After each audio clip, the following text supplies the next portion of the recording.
रात का वक्त था। गांव की सीमा पर झाड़ियों और टूटे रास्तों के बीच वो सूखा कुआं खड़ा था, जिसके पास सालों से किसी ने झांका भी नहीं था।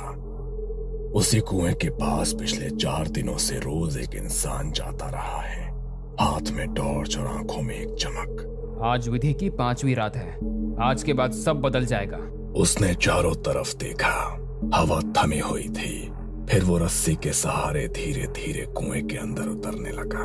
नीचे उतरते ही आवाज दब गई और ऐसा लगा जैसे कुआं उसे निगल रहा हो। इस रात उसने दिया नहीं जलाया और टॉर्च भी बंद रखी। अंधेरे में ही बैठा रहा। पहली बार उसने मंत्र पूरा पढ़ा। जैसे ही आखिरी शब्द निकला, कुएं की जमीन ठंडी हो गई और नीचे से एक आवाज आई, मांग।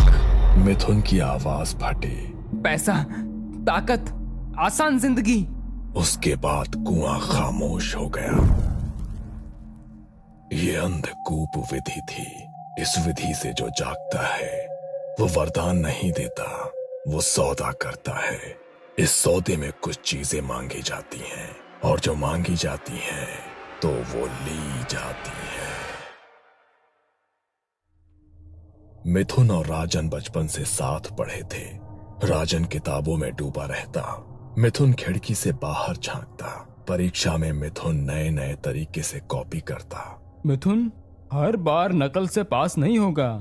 अरे यार, दिमाग का सही उपयोग शॉर्टकट निकालना है। समय बीतता गया। राजन की सरकारी नौकरी लगी, शादी हो गई, जिंदगी सधी हुई सी हो गई। मिथुन कभी नौकरी करता, कभी छोड़ देता।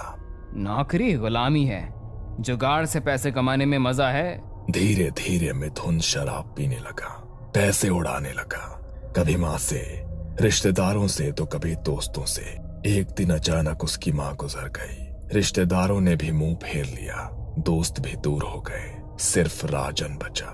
राजन हर बार उसे पैसे देता, कभी सवाल नहीं करता। एक दिन राजन खुद मिथुन के घर आया। सच बता, ये पैसे कहाँ जाते हैं? मिथुन मुस्कुराया।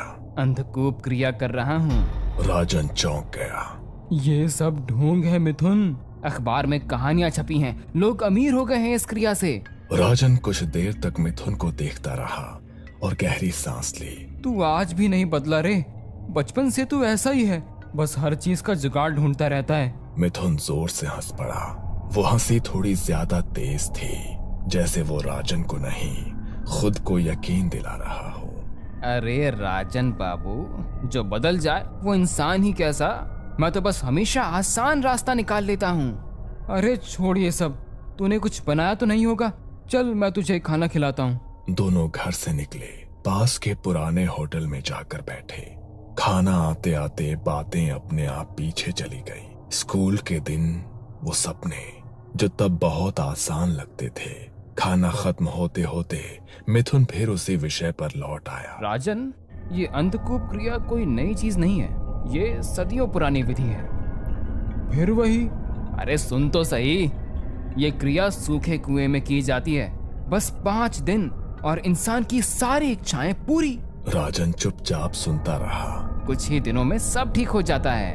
पैसों की दिक्कत, काम की टेंशन, सब खत्म। एक बार ये क्रिया कर ली ना, फिर मैं तुझे पार्टी दूंगा और अपनी एक गाड़ी में घुमाऊंगा। राजन ने भौहें चढ़ाई। तुझे ये सब किसने बताया? मिथुन ने जेब से अखबार का एक पुराना पन्ना निकाला। मैंने जेल के न्यूज़पेपर में पढ़ा, कई लोगों की कहानियां छपी हैं, सब अमीर हो गए, सबकी किस्मत बदल गई।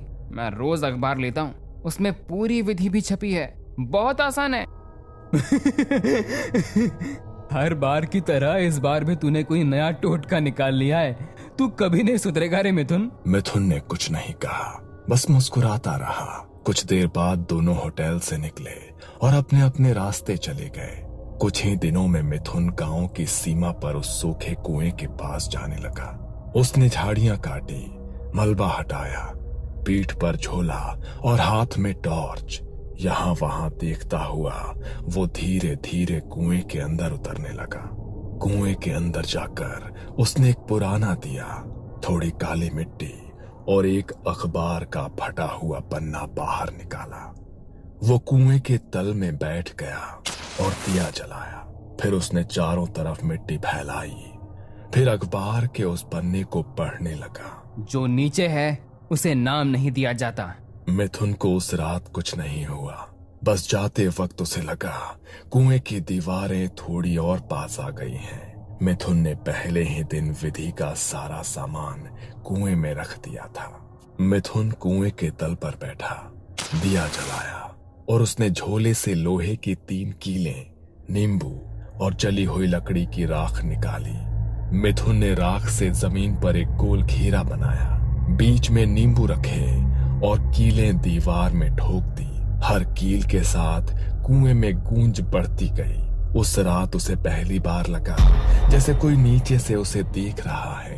तीसरी रात उसने एक काली चुनरी, तेल की शीशी और वही अधूरा मंत्र बाहर निकाला। और जैसे ही उसने मंत्र दोहराया, कुएं के अंदर से आवाज आई। कोई शब्द नहीं, बस एक भारी सांस। मिथुन का शरीर जम गया, लेकिन उसने क्रिया नहीं रोकी। उस रात जाते समय उसने साफ सुना, फिर आना। चौथी रात कुआं जली हुई लकड़ी की बदबू से भरा था। मिथुन के हाथ कांप रहे थे, फिर भी वो नीचे उतरा। उस रात उसने पहली बार जोर से बोला, मुझे चाहिए। कुएं के अंदर कुछ हिला, जैसे जमीन के नीचे कुछ करवट ले रहा हो। मिथुन को लगा अब पीछे हटना नामुमकिन है। 5वीं रात। इस रात उसने दिया नहीं जलाया और टॉर्च भी बंद रखी। अंधेरे में ही बैठा रहा।